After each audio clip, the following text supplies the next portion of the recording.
Hi friends, welcome to my channel. நம்ம இந்த வீடியோல எதை பத்தி பார்க்க போறோம்னா யூனியன் பேங்கோட மொபைல் பேங்கிங் ஆப்பான வியாம் ஆப்போட T-PIN அதாவது டிரான்சாக்ஷன் பின் நம்பரை மறந்துட்டீங்கன்னா அதை எப்படி சிம்பிளா ரீசெட் பண்றது அதை பத்தி தான் நம்ம இந்த வீடியோல பார்க்க போறோம். ஃப்ரெண்ட்ஸ், வீடியோக்குள்ள போறதுக்கு முன்னாடி நம்ம சேனலை ஃபர்ஸ்ட் டைம் பார்க்குறீங்கன்னா இந்த சப்ஸ்கிரைப் பட்டனை கிளிக் செய்து சப்ஸ்கிரைப் செய்யுங்க. பக்கத்துல இருக்க இந்த பெல் ஐகானையும் கிளிக் செய்து ஆல்ங்கிற ஆப்ஷனை வந்து எனேபிள் பண்ணி வச்சுக்கோங்க. அப்பதான் நம்ம சேனல்ல போடக்கூடிய வீடியோஸ் எல்லாமே உங்களுக்கு நோட்டிஃபிகேஷன் வரும். ஓகே, இந்த வீடியோக்குள்ள போகலாம். ஃப்ரெண்ட்ஸ், நீங்க வந்து இந்த வியாம் அப்ளிகேஷனோட லாகின் பண்ற பின் நம்பரை மறந்துட்டீங்கன்னா அதை எப்படி ரீசெட் பண்றதுன்னு நான் ஆல்ரெடி ஒரு வீடியோ போட்டிருக்கேன். அதோட லிங்கை வந்து கீழே டிஸ்கிரிப்ஷன்ல கொடுத்துருக்கேன். உங்களுக்கு தேவைப்பட்டுச்சுன்னா அதை பார்த்துக்கோங்க. ஓகே, இனி வந்து வியாம் அப்ளிகேஷனோட T-PIN-ஐ வந்து எப்படி ரீசெட் பண்றது அப்படின்னு சொல்லிட்டு பார்க்கலாம்.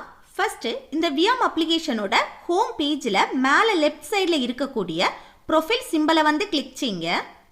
நெக்ஸ்ட் கீழே இருக்க செட்டிங்ஸை வந்து கிளிக் பண்ணிக்கோங்க.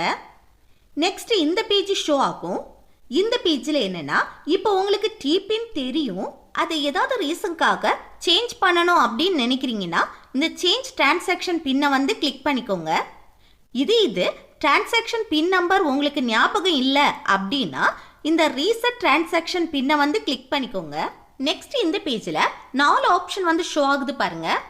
உங்ககிட்ட இப்போ ஏடிஎம் கார்டு இருந்துச்சுன்னா இதில் ஃபர்ஸ்ட் இருக்க ஐ ஹாவ் டெபிட் கார்டு இந்த ஆப்ஷனை வந்து செலக்ட் பண்ணிக்கோங்க. இன்டர்நெட் பேங்கிங் இருந்துச்சுன்னா இதில் செகண்ட் ஆப்ஷனை வந்து செலக்ட் பண்ணிக்கோங்க. அப்புறம் தேர்ட் ஆப்ஷனை வந்து நீங்கள் செலக்ட் பண்ணீங்கன்னா நீங்கள் பிரான்ச்சுக்கு போய் தான் பண்ணணும். அப்புறம் நீங்கள் ஆதார்லேயும் பேங்க்லேயும் சேம் நம்பர் கொடுத்துருந்தீங்கன்னா இந்த ஃபோர்த் ஆப்ஷனை வந்து செலக்ட் பண்ணிக்கோங்க.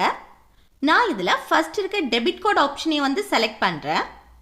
நெக்ஸ்ட்டு என்டர் டெபிட் கார்டு இந்த ஃபர்ஸ்ட் பாக்ஸில் வந்து உங்கள் ஏடிஎம் கார்டோட 16 டிஜிட் நம்பரை வந்து என்டர் பண்ணிக்கோங்க. நெக்ஸ்ட் எக்ஸ்பைரி டேட் இந்த பாக்ஸில் வந்து ஏடிஎம் கார்டோட எக்ஸ்பைரி டேட்டை என்டர் பண்ணுங்க. இது ஏடிஎம் கார்டோட 16 டிஜிட் நம்பருக்கு கீழே இருக்கும். நெக்ஸ்ட் ஏடிஎம் பின் இந்த பாக்ஸில் நீங்கள் ஏடிஎம்ல பணம் எடுக்க யூஸ் பண்ணுற 4 டிஜிட் பின் நம்பரை வந்து என்டர் பண்ணுங்க. நெக்ஸ்ட் ஒரு சின்ன கால்குலேஷன் கொடுத்துருக்காங்க பாருங்க. அதுக்கான ஆன்சரை வந்து கீழே இந்த பாக்ஸில் என்டர் பண்ணிட்டு இந்த சப்மிட் ஆப்ஷனை வந்து கிளிக் பண்ணிக்கோங்க. நெக்ஸ்ட் இந்த பேஜில் நியூ டிரான்சாக்ஷன் பின் இந்த பாக்ஸில் வந்து உங்களுக்கு மறந்து போன T-PIN-க்கு பதிலாக புதுசாக ஒரு T-PIN-ஐ வந்து 4 டிஜிட்டில் செட் பண்ணிக்கோங்க. நெக்ஸ்ட் கன்ஃபார்ம் டிரான்சாக்ஷன் பின் இதில் இந்த பின் நம்பரை ஒருக்க கூட என்டர் பண்ணிட்டு கீழே இருக்க சப்மிட் ஆப்ஷனை வந்து கிளிக் பண்ணிக்கோங்க. நெக்ஸ்ட் இந்த பேஜில் transaction pin has been set சக்ஸஸ்ஃபுல்லின்னு ஷோ ஆகுது பாருங்க. இப்போ மறந்து போன டிரான்சாக்ஷன் பின்னை வந்து சக்ஸஸ்ஃபுல்லாக நம்ம செட் பண்ணிட்டோம். அவ்வளோதான் ஃப்ரெண்ட்ஸ், இந்த வீடியோ உங்களுக்கு யூஸ்ஃபுல்லாக இருக்கும்னு நினைக்கிறேன். யூஸ்ஃபுல்லாக இருந்துச்சுன்னா இந்த வீடியோக்கு லைக் பண்ணுங்கள், உங்கள் ஃப்ரெண்ட்ஸுக்கு ஷேர் பண்ணுங்கள், கூடவே கமெண்ட் பண்ணுங்கள். ஓகே, நெக்ஸ்ட் வீடியோவில் பார்க்கலாம். தேங்க்ஸ் ஃபார் வாட்சிங்.